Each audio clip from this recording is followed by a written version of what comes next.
This podcast is brought to you by The Senior Techie, a source of information for seniors and others about technology. Welcome to the Senior Techie podcast.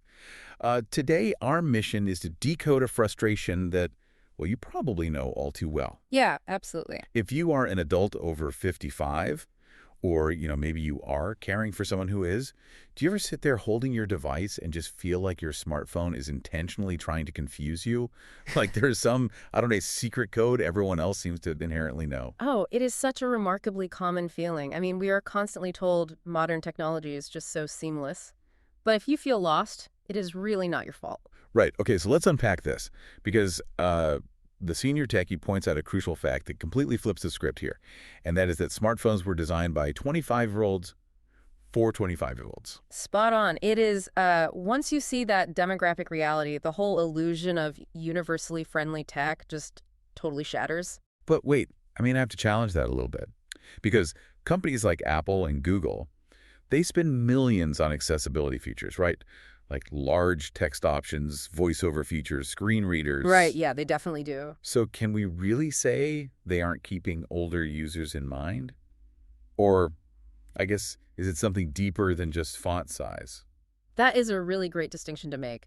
Throwing a larger font size at the problem is, well, it's just a Band-Aid. The underlying architecture is what we're really talking about here. The actual bones of the system. Right. The interface relies on this shared generational shorthand. Take the hamburger menu, for instance. Oh, those three little horizontal lines in the corner of your screen. Yeah, those exact ones. A younger person just inherently knows that means menu, mostly because they have been immersed in this digital ecosystem 24/7. Okay, so it's less about seeing the screen clearly and more about, interpreting the actual symbols. Yes, precisely. It's almost like someone handing you a pair of custom-made shoes tailored specifically for someone else's feet. Sure, they might work flawlessly for the original owner, but they are just going to give everyone else blisters. That is a perfect way to put it. So why do tech companies insist on calling these designs intuitive when they clearly require a very specific, youthful mindset to navigate? Well, mostly because to the 25-year-old designer, it is intuitive. But let's look at how the brain actually processes this stuff. Younger users rely heavily on cognitive recall. Wait, recall. How does that work in this context? So they easily remember that, say, swiping from the invisible left edge of the screen takes them back a page. They do not need to see it. But an older adult's cognitive framework often relies a lot more on recognition. Ah, I see. So they need to actually see a physical, clearly labeled back button to know that option even exists. Spot on. So when designers hide the scroll bars to make the screen look, cleaner or more modern, they are actively removing the visual cues that older users actively rely on to navigate. Oh, wow. That makes total sense. So you aren't losing your memory or your mind.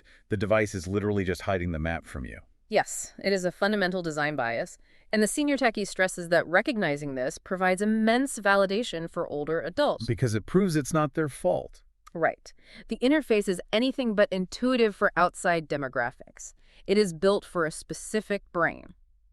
So that youthful default setting perfectly explains the exclusionary design. But, it also forces us to look directly at the creators. What does this say about Silicon Valley's priorities? Who does the tech industry actually think matters? Oh, it speaks volumes, honestly.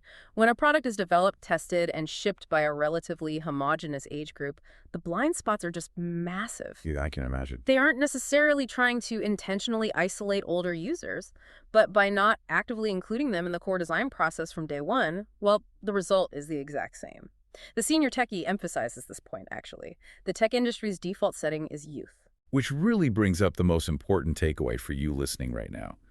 If you have ever blamed yourself for not getting your new tablet, or if you're a caregiver, losing your patience trying to teach a parent, Which happens all the time. right, you need to let go of that tech guilt today. Without a doubt, for years now, seniors have carried the burden of this steep learning curve, basically just thinking they are bad at technology. Just constantly blaming themselves. Yeah, but you are simply trying to operate machinery that was never built with your physical realities or your cognitive frameworks in mind. So instead of feeling inadequate, you can just recognize your smartphone for what it is. It's a tool that wasn't quite built for your hands. Right, which shifts the demand right back onto the designers to do better. And recognizing that is incredibly empowering. You can finally stop blaming yourself for the friction you experience. It really leaves us with a fascinating question to ponder.